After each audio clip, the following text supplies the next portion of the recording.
आज हम बनाने जा रहे हैं बेसन के एकदम परफेक्ट लड्डू, वो भी एकदम कम घी में। बिल्कुल कम घी लगेगा और बिल्कुल ही परफेक्ट घर के बेसन से, नॉर्मल बेसन से हमारे लड्डू हो जाएंगे बनकर तैयार। उसके लिए हमको कोई जाड़ा या मोटा बेसन की ज़रूरत नहीं है। घर में जो हम बेसन यूज़ करते हैं वही लेंगे हम 4 कप। तो हमने लिया है यहाँ पर 4 कटोरी बेसन। आप घर का कोई भी कप, कटोरी कटोरी से आप मेजर करिए, काफ़ी आसानी होगी। और उसी कटोरी से मैंने लिया है 2 कप चीनी का बूरा। और उसी कटोरी से हम लेंगे यहाँ पर 1 कटोरी घी। मैंने अभी 1 कटोरी से थोड़ा कम लिया है, तो अगर हमें लगेगा तो हम थोड़ा सा और यूज़ कर लेंगे। तो ये वाली कटोरी है जिससे मैंने ये सारा मेजरमेंट किया है। तो परफेक्ट लड्डू बनाने के लिए परफेक्ट माप का होना बहुत ज़्यादा ज़रूरी है, लेकिन आप घर का कोई भी कप, कटोरी ले सकते हैं। तो ये थोड़ा घी मैंने अभी डाला है, थोड़ा मैंने बचा लिया है, उसको हम बाद में यूज़ करेंगे। और मैंने फिर डाल दिया है यहाँ पर पूरा इसमें बेसन। अब हमें क्या करना है, धीरे-धीरे बेसन को इसमें पेशेंस के साथ भूनना है। लेकिन हमने इसमें घी कम डाला है, तो हमें थोड़ी-सी इसमें मेहनत तो लगेगी, क्योंकि इसमें थोड़े से लम्स आएँगे कम जो घी है डालने की वजह से। लेकिन हम कम घी में लड्डू बना रहे हैं, इसलिए हमें ये तो करना ही होगा। अगर हम शुरू से ज़्यादा घी डाल देंगे तो आपको भूनने में काफ़ी आसानी होगी, कोई लम्स वगैरह नहीं आएँगे। लेकिन जो लोग कम घी खाते हैं, तो वो अगर इस तरीके से लड्डू बनाएँगे तो काफ़ी हेल्थ कॉन्शियस रहते हैं। इस तरीके से आप लड्डू बनाकर खाइए, आपको बिल्कुल भी नहीं लगेगा कि आपने एकदम कम घी में लड्डू बनाए हैं। आपको ऐसा लगेगा कि हमने काफ़ी सारा घी डाला है इसके अंदर, बिल्कुल वही टेक्सचर, वही स्वाद इसके अंदर आएगा। तो मैं इसको दबा-दबा कर इसके लम्स को हटाते हुए, और धीमी आँच पर, ये बेसन बिल्कुल धीमी आँच पर भुना जाता है, तो बिल्कुल धीमी आँच पर भून रही हूँ। तो देखिए थोड़ा-सा घी जो सारा बेसन है उसमें मिक्स हो गया है, और हमारे जो लम्स हैं वो भी मैंने ख़त्म हो गए हैं। तो थोड़ा-सा स्पैचुला मैंने बदल दिया है, क्योंकि मुझे इससे दबाना काफ़ी आसान हो रहा था। तो आप भी ऐसा कर सकते हैं, जो भी तरीका कन्वीनिएंट लगे वैसे आप कर सकते हैं। तो ये देखिए बिल्कुल हल्की-हल्की, धीमी-धीमी आँच पर हमें ये बेसन भूनना है। तो फ्रेंड्स, अगर इस तरीके से आप बेसन के लड्डू बनाएँगे ना, तो बिल्कुल कम घी में, और वैसे ही जो हलवाई लोग या बाकी लोग ज़्यादा घी में बनाकर तैयार होते हैं, वैसे के वैसे लड्डू आपके बनकर होंगे तैयार। तो अगर ये आप टिप्स और ट्रिक्स फ़ॉलो करेंगे ना, तो बिल्कुल भी लड्डू दाँत में चिपकेंगे नहीं। अब मैं थोड़ा-सा घी इसमें फिर से डाल रही हूँ। मुझे बेसन भूनने को कम से कम 8 मिनट हो चुके हैं, और मैं अब फिर से थोड़ा इसमें घी डाल रही हूँ। तो एकदम बाद में जब ऊपर से घी डालेंगे ना, तो हमारा जो बेसन है उसका टेक्सचर बिल्कुल ही अलग हो जाएगा। मैंने घर का एकदम नॉर्मल सा बेसन लिया है, इसके लिए कोई मोटा या ऐसा कुछ अलग बेसन नहीं लिया है। जो घर में हम सब्जी बनाने के लिए, और घर में जो हम नॉर्मल चीज़ों के लिए बेसन यूज़ करते हैं ना, कढ़ी वगैरह बनाने के लिए, मैंने वही वाला बेसन लिया है। तो अब देखिए थोड़ा-सा हमारा टेक्सचर जो है वो चेंज हुआ है। हमें जितना घी लगता जाएगा हम डालेंगे, वरना एक्स्ट्रा इसमें ओवर घी हम नहीं डालेंगे।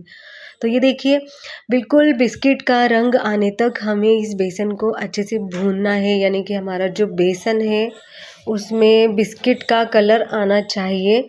तो ये देखिए हमारा जो बेसन है वो काफ़ी अच्छे से भूनकर हो गया है तैयार,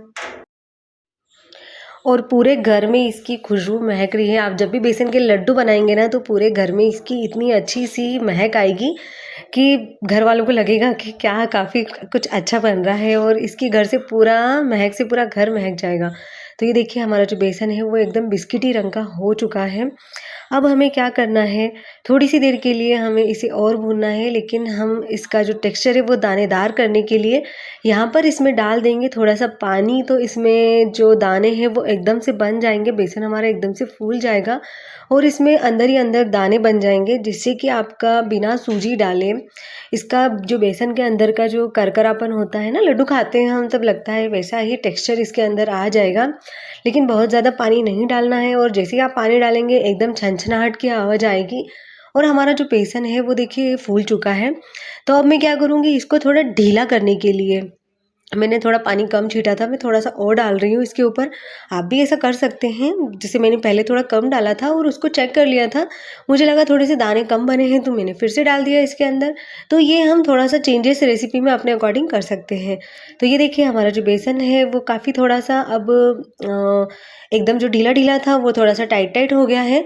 तो अब मैं क्या करूँगी, जो हमारा घी, और मैंने थोड़ा बोला था ना 1 कटोरी घी हम पूरा लेंगे, तो अब थोड़ा घी मैं इसके अंदर फिर से डाल दूँगी।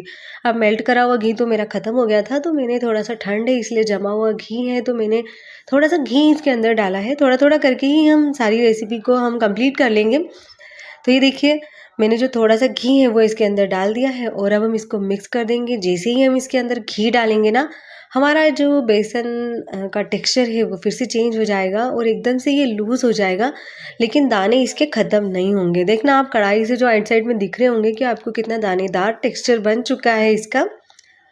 तो इसी तरीके से अगर आप लड्डू बनाएंगे ना तो एकदम कम घी में आपके बहुत ही बेहतरीन लड्डू होंगे बनकर तैयार। तो हमारा जो बेसन है वो बिल्कुल धीमी आंच पर भूनना है, बिल्कुल पेशेंस के साथ भूनना है, क्योंकि अगर हम बेसन तेज़ तेज़ आंच पे जल्दी भूनेंगे तो हमारा जो लड्डू है उसमें कच्चापन रहेगा। उसमें कलर तो आ जाएगा लेकिन उसमें कच्चापन रहेगा। तो अब जो हमारा बेसन है वो काफ़ी अच्छे से हो गया है भूनकर तैयार और इसमें काफ़ी आ गया है, काफ़ी अच्छा सा टेक्सचर। तो ये देखिए बिल्कुल टेक्सचर इसका चेंज हो गया है, दिखा रही हूँ मैं देखो आपको। तो अब हमें क्या करेंगे, अब इस स्टेज पर हम कर देंगे हमारा जो गैस या कुकटॉप जिस पर भी हम बेसन भून रहे हैं उसको ऑफ़ कर दिया है मैंने और यहाँ पर लिया है एक बड़ा सा बर्तन और उसमें ये सारा बेसन मैं डाल दूँगी, क्योंकि अगर हम कढ़ाई में ही छोड़ देंगे तो हमारा जो बेसन है उसका रंग काफ़ी और डार्क हो जाएगा। अभी थोड़ा-सा आपको ये लाइट दिख रहा होगा लेकिन ये अपनी हीट के कारण थोड़ा-सा और कलर पकड़ेगा। तो सारा बेसन एक थाली में मैंने बड़ी सी थाली में पलट लिया है, क्योंकि हम इसमें ही बूरा वगैरह जब ये ठंडा हो जाएगा तो मिक्स कर लेंगे।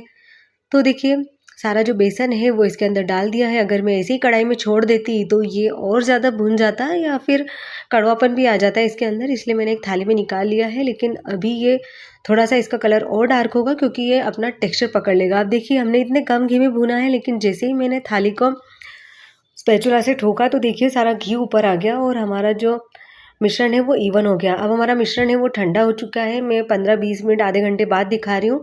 इलायची पाउडर मैंने डाल दिया है और जो चीनी का बूरा है वो डाल के मैंने अच्छे से इसको कर लिया है मिक्स।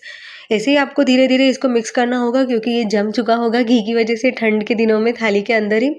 तो धीरे-धीरे आहिस्ता-आहिस्ता आपको निकाल लेना है। तो मैंने सोचा रेसिपी को इतना लंबा क्या करना, जैसे ही मैंने मिक्स कर लिया फिर उसके बाद मैंने आपको दिखाया। तो ये लाइट चली गई है तो थोड़ा-सा आपको टेक्सचर इसका अलग लग रहा होगा। लेकिन अब हमारा जो मिश्रण है वो काफ़ी जो एकदम गीला-गीला लग रहा था वो अब काफ़ी ड्राई हो चुका है। जो इसका घी ऊपर तक आ गया था, अब उस टाइम लग रहा था कि मिश्रण काफ़ी ढीला-ढीला है, लेकिन अब ये परफेक्ट है और इसमें बाइंडिंग भी आ चुकी है देखिए।